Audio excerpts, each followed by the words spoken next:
Good morning, students. Today we will discuss about how to develop the recursive flowcharts. How to develop the recursive flowcharts. So here is the one example I have listed out.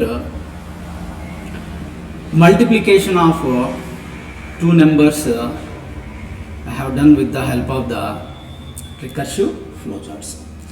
So first what I have done is I have accepted the value for A, then I have accepted the value for B, then after I have taken one input and output variable, that is what C, then I am calling a function ABC where AB are the input parameters, C is an input output parameter, C will holds the actual result. Once the mul function has been executed, whatever the final result is there, the final result will be under C. That C I am printing. Now let us see the code under mul. Now here I have written the set of base cases. When A equal to 0, multiplier equal to 0 or multiplicand equal to 0, then I am printing the result as C.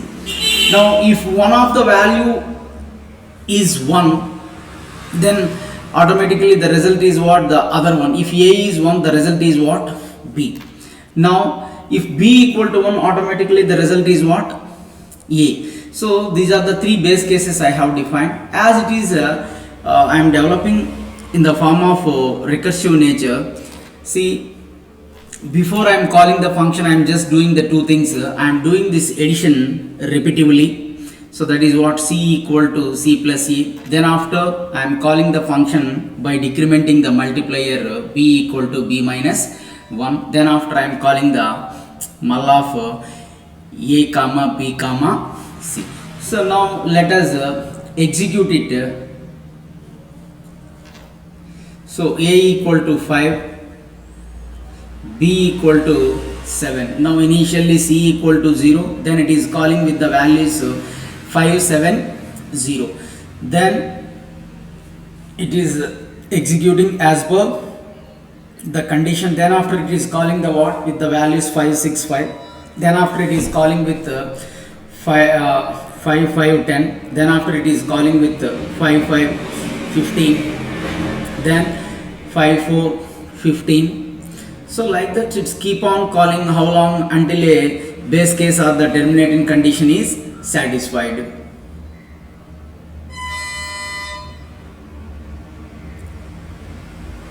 Right?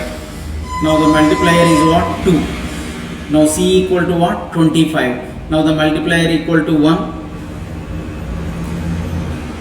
Now at the last we got the result.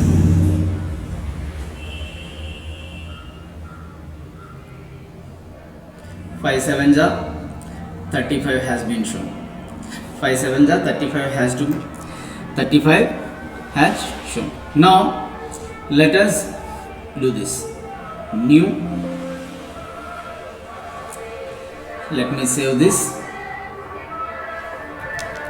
Mul 1. Now first what I have done, I have to accept the input. Enter A. Then after I am accepting the A. Now here what I am doing, I will write the comment accepting the first input and store it in A. Store it in A. Right? Now. So then after I have to accept the what? B. Now enter B. Then the value I am going to store under what? B. Done. So why this symbol has been inserted? Now here I am accepting the what? B value. So accepting B value, accepting the second input, accepting the second input and store it in B. So then after I have taken a one variable. The variable is what? C. Where exactly I want to store my multiplication result. Initially it is what? 0. So C is a variable. C is a variable where I am going to store my result. So creating a variable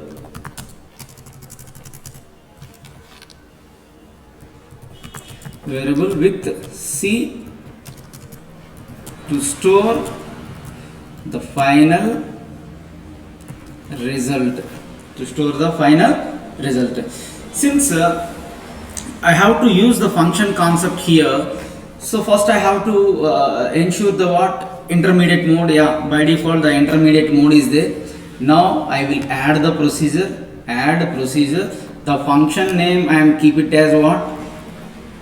Multi. Then for which I will have the two input parameters A and B, and the result I am going to store under C. So that's why C is passing as an input and it has to be come as an output, right? That's why I make it as a what? Right? So this one we will write. Now thereafter what I have to do? I have to call the function. So for which you have to insert the what? Call symbol, edit, multi. First argument is the multiplicand, multiplier, and store the result under C. So what is the use of this symbol? Calling multi-function with arguments, or you can say parameters, right? Now then after what you have to do? You have to print the output. The output we are going to store it under which variable? C variable. Now multiplication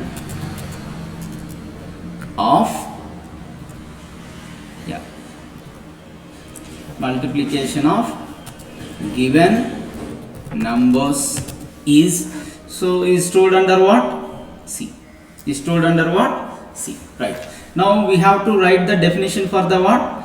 Function. Now what is this? Printing the output. Printing the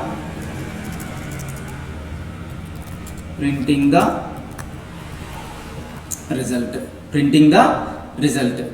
Now we have to write the what? Code for it. First we have to look at the base conditions here.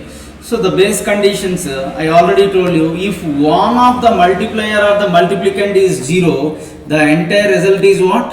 0 only. So this is what the first base case. Now, so then we no need to do anything, but straight away what is there under C? Under C already 0 is there, we no need to do anything. So C will be printed. Now, if at all, if the condition is false, so this is the what? You can write the comment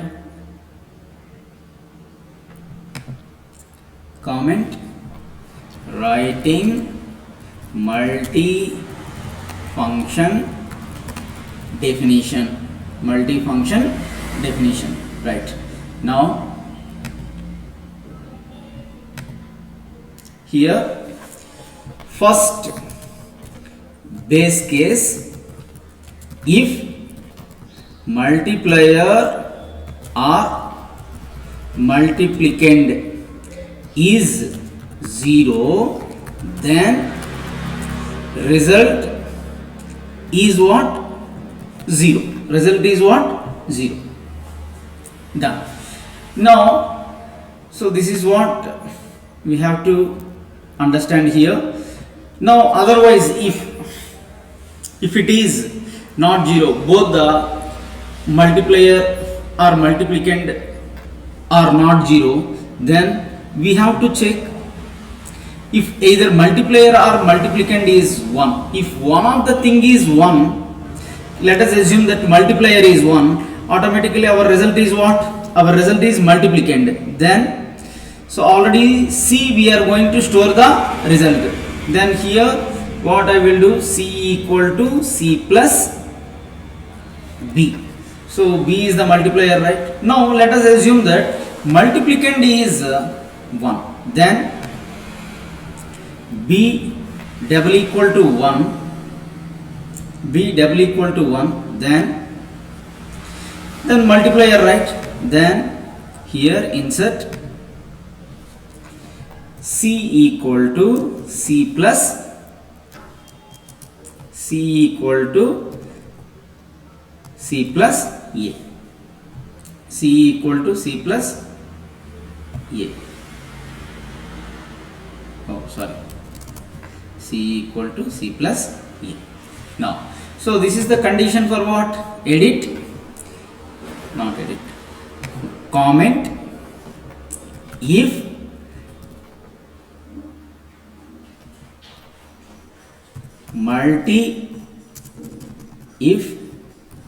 multiplier is 1, then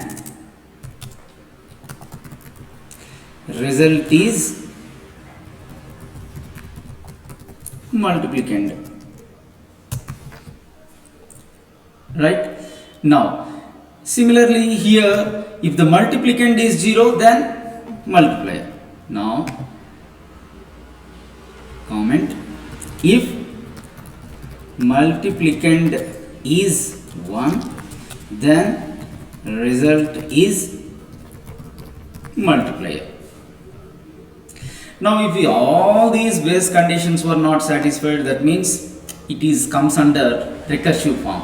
So, we have already discussed multiplication we are doing in what? With the help of the addition. So, 3 3s are 9. That means adding the 3 for 3 times is what?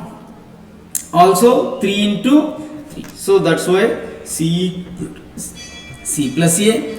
Then after, once one time is over, I have to decrement the number of additions. Then again, how many times I have to do the addition? I have to do the addition depending upon the multiplier multiplicand times. So b equal to b minus 1. I am reducing the number of times additions. Then after, I have to call the function. Then comment multi a comma b comma c, multi a comma b comma c. So here it is what? Calling the function in a recursive mode, multi a comma b comma c. Python doesn't support increment and decrement operators.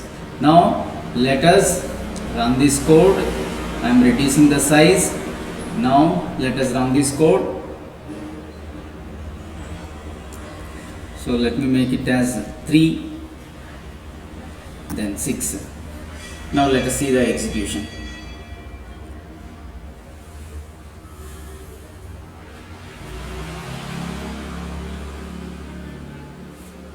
See, at the left hand side you can watch window. So there you can see how exactly the b value is changed and c value is changed. Right? The b indicates the what? The number of times you have to perform the addition. C will hold the what? Your actual result. So far it is been done for 4 times. Now it is doing for 5th time. Right? So at the last we will get the result. Whenever if any base case is get satisfied, we will get the result. See it. So multiplication of given numbers is what? 18. So what is the result we got? We got the result 18. We got the result is what? 18. Right? So this is what the simple example to develop the recursive flowcharts in Raptor. Here what is the example we have taken? We have taken the example of multiplication of 2 numbers. Similarly, whatever the other problems are there, you can solve it with the help of the recursive flowcharts. Thank you.